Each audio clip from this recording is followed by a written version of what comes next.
Everybody again to today's Texas Roadhouse press conference. Today we've got 4 different people talking to you. We're going to start with head swimming and diving coach Cameron Kiner, who just hosted their inter-squad orange and white meet, and they open the season with TCU this coming Saturday. After him will be head volleyball coach Tim Lesh, whose Falcons just went 3-0 in Mid-Star Conference play this week at home. And following them will be football head coach Justin Kerrigan and junior defensive back Marquise Davenport talking about last week's game against number 7 Midwestern State and this upcoming week's game at Tarleton State on the road. Just a couple housekeeping items. The university will be holding a groundbreaking for the new kinesiology building a week from Tuesday at 10 a.m. You guys are all invited to come. This coming Saturday, football game will be streamed online. We'll be hosting it. We'll be hosting Tarleton State's feed on our website. We believe it's free, so fans can watch that through our website. And this coming Wednesday from 4 to 10 at Bubba's Women's Basketball will be hosting 10% off or 10% back fundraiser. So fans can go out and support the Falcons at Bubba's Wednesday from 4 to 10 o'clock. All right, we'll get started with head swimming and diving coach Cameron Kiner.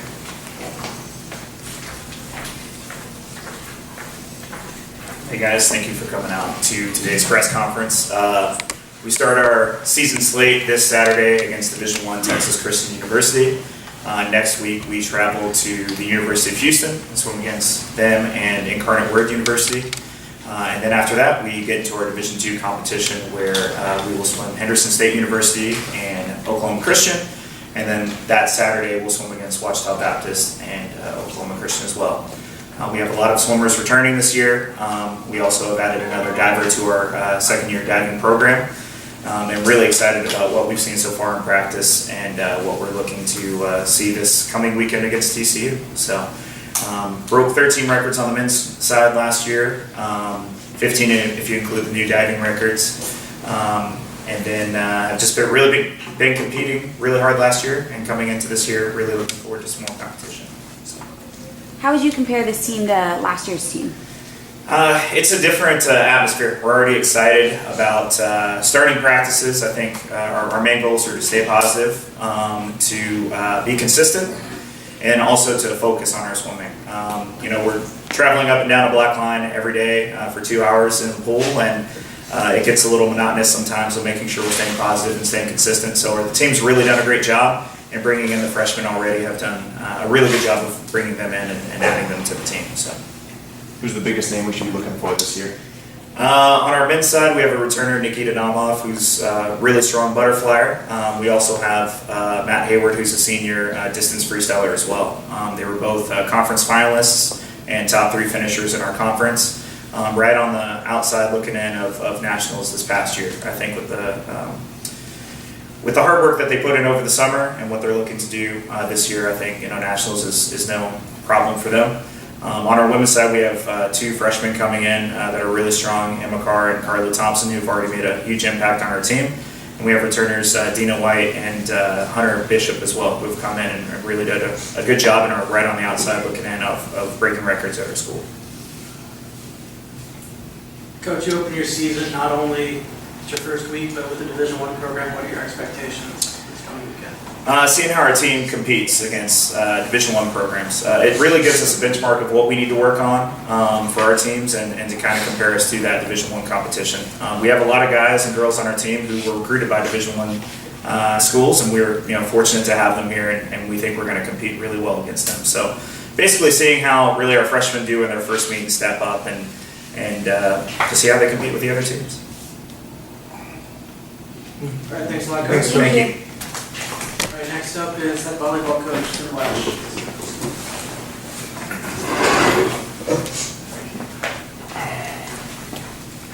Hello, everyone. Falcon volleyball continues to rise. We had a great week with 3 Lone Star Conference victories, and it was a team effort in every match. We had a lot of different players contribute. And that's kind of our theme for the year is, a team effort. And it was great to see them believe in our training and believe in each other, believe in themselves, and get some important wins to start off our conference season well. Some of the keys were our passing. We had a group of girls that did a great job receiving serve and passing for us, and that allowed our setters to run our offense and distribute the ball well. We had 3 different setters contributing, and from there we were able to get our hitters a lot of good looks, and we had several hitters hitting for a very high percentage. And again, it was a team effort. It wasn't any 1 or 2 players that stood out. We had some girls have great matches, but over the 3 matches, we had 10, 12, 14 girls that posted good numbers for us. Getting 3 wins at home, how important is that before hitting the road this week? Great point. That's something we brought up in the last press conference. We've got to take care of our home court and get wins here. And the next step is, in the Lone Star, you have to be able to win on the road. Everybody's good at home, and we've started to do that here to win at home. And now we've got to take it to the next level and get some victories and play hard on the road. We've got 3 matches in 4 days. We've got a tough road trip. And it'll be a good benchmark for us to see if we can step up and do the next thing that we need to do to be successful in the conference. Coach, you've got a good number of underclassmen performing well. How important was it to win 3 straight this week to build that confidence up going into the rest of the conference slate? That was very key for us. We've got 2 or 3 freshmen that start and play a lot of minutes. We also have some players coming back off of injury that have been out for a year or more. And for them to be able to come in and compete well and contribute to the team is just going to help them going forward in the season. Now that they believe they can do it and can see that they can do it, hopefully they can take it to the next level and continue to help our team grow. Thank you, Okay, Coach. Coach. All right, next up is head football coach Justin Kerrigan.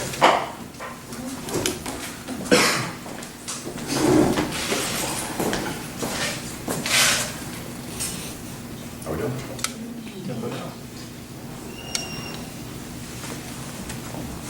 All right, so you're on with a new quarterback this week. When did you know that Taylor was going to be your guy? I didn't make the decision until late Wednesday night, and something that obviously we had been thinking about since camp. You guys started off the game strong, and then the second half, it didn't happen. What happened there? I think just a little bit of it, consistency. On both sides of the ball, gave up a couple big plays on defense, especially one right before halftime. And then offensively, kept putting ourselves in a hole, maybe a penalty, give us 1st and 20, things like that, not being able to continue drives. So in the 4th quarter, I got a chance to relook and see the play Taylor made when he identified the pass rusher early. How vet of a move is that for a kid, 3 games into his college career first start? It's a lot of the stuff he did, was reminiscent of an experienced quarterback. Just so happened to be that exact same play in our scrimmage on August 24th, I believe it was, at Ratliff Stadium. Same exact play, same type of defensive blitz, same exact results. He kind of seen that, and we had seen that from him. And that was really one big moment where, as a staff, we kind of took a step back and went, man, this kid can see the field. He understands what's going on and where to go with the football. It just so happened to be that it was that same exact play, similar blitz, same results. But it's plays like that where you kind of see why he's competing for that starting job. And is it safe to say he's starting this week? Yes, sir. Y'all started 0-3, and this is the worst start that the program has gotten off to, but it doesn't necessarily feel that way because y'all have been very competitive in football games. As the head coach, do you kind of look at it that way, comparing it to past seasons? Well, if you compare it to past seasons, it's a worse start. I try not to do that. I just look at what's at hand and how we're performing in each game thus far. I think we're light years ahead of where we were a year ago, and obviously 2 years ago. We still got to get over that hump, though, and some of that just comes down to, I don't want to say belief. I think our guys believe, but it's having an unwavering belief. And when times get tough, that we got to still believe that we're going to come out on top. And having that fight, that grit, the ability to push through, something that we're still kind of looking for. That when we get a chance to get up and stay up on a team like Midwestern State, that we're able to do it. So it's been a tough schedule, to say the least, the first 3 games this year. You want to get on the 28th, number 17 in the country. I mean, this Tarleton team isn't necessarily going to be much easier. What are the keys to getting in the win column this week? I think same as every week thus far is be more consistent and our execution, being assignment perfect. We play with great energy, great passion, but not always are we playing with assignment sound execution. And that's the one thing that we're missing. That's what's keeping us from getting over that hump and being in the win column is consistency in our assignment execution. Coach Wright, yourself, Coach Minio, and Coach Martin all kind of have that background with Tarleton. And the school kind of looks at Tarleton as a rival. How does the football team view Tarleton as far as that's concerned? To be honest with you, I don't know if any of them view them any different. You can ask Marquise maybe in a minute, but I think it's just another opponent. There's not any need for bad blood or rivalry, I don't think. Jared Thames, the only player, Mitchell Leonard, we're teammates with a few of these guys that are still left there at Tarleton State, but I think it's just another team. What are some of the things that you think you guys are going to have to do well offensively, just looking at what Tarleton State was able to do defensively last week against West Texas A&M? Well, I think the first thing is let's look at how we were against Midwestern State. We got to block better for the run. We got to protect Taylor better. Those 2 things against Tarleton State are going to help us be more successful. Those are simple things no matter who our opponent is. We're going to have to be more efficient in our run game. And then clearly we can't give up as many sacks as we did. We got to take care of the young quarterback. And if we give him time, that thing's going to flourish even more than what he was.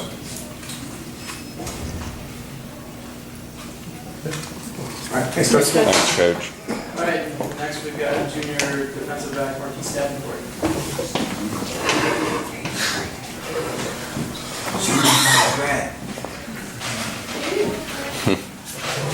How you guys doing?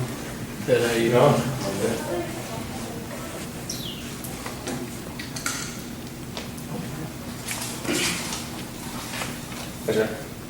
Yeah, sorry. So, especially in the first quarter yesterday, really great play by secondary. What do you think, that was attributed to, and what kind of happened after that? Can you repeat it? Yeah, sure. So in the first quarter, secondary did really well. Yeah. No points on the board. Made a big stop on 4th down. Yeah. So what went into, that, the great after you guys had in the first quarter, the great on the field, what happened? And how did that shift kind of later in the game?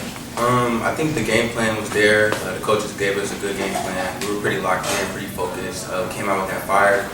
As Coach Kerrigan mentioned, it's just consistency. So it's just a few plays. Like I won't say nobody took off, but we just didn't execute all the way there. So just stuff like that, I think. So we on it. We ready to fix it. So How are you guys gonna fix it? just locking in this week. The same we've been going every week, just trying to lock in. Like I said, the coach has been giving us a great game plan. We just gotta follow through and just play the full 4 quarters with it. So going off of, I asked Coach earlier about that schedule a little bit. Have you noticed, these first 3 weeks, the athletes you're facing up against, are they like, a little bit, I don't want to use the word better, but more athletic or a little bit more experience than you've had to deal with in the past? No, I wouldn't say that. I feel like we have just as much talent on our team ourselves. So every day at practice, everybody's competing. We're going at it hard. So that prepares us for the game, I would say. So I wouldn't say nothing like that. No. Does it feel different than it has the past seasons, this season? It feels different. It definitely feels different. It's a full culture. Everybody's really bought in, and I wouldn't say people weren't bought in, but it's a real brotherhood. Everybody's grown together. We've all been around each other for a long time now, so we're just trying to get over that hump, really.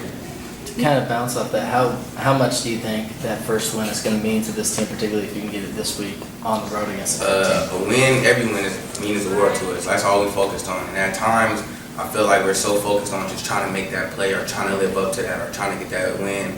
And sometimes it may distract us a little bit just in the moment, you know what I'm saying? So it's just focusing. That win gonna mean the world, but we're trying to get wins on top of wins. We're not just trying to get one. So. You guys scored first on Saturday. How important was that for the team? It's really important. That helps a lot. Every score is a big score, and it's always great when the offense can go out there and score and they do their job well. But it's our job to keep the other team from not scoring. So that's a big goal. So for sure. There's that last touchdown in the second quarter, right before half. Yeah. What was said in the locker room after that? Just everybody keep their head up. We got to keep fighting. Mistakes happen. We know that. We knew that coming into the game. We knew we were going against a tough opponent.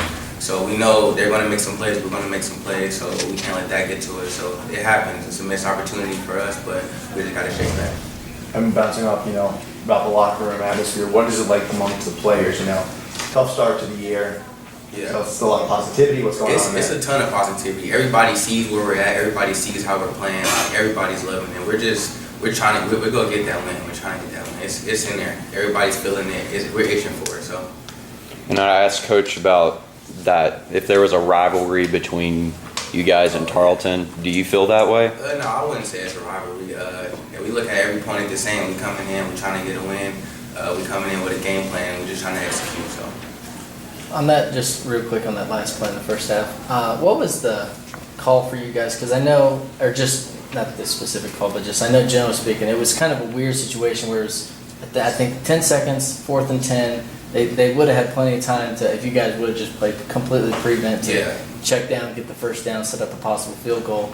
But obviously, the other end of it, they try to do what they did. Was you guys focused on taking the cheap first down away and not letting them beat you over the top, but letting them try to take that chance over the top and more so placing emphasis on that first down?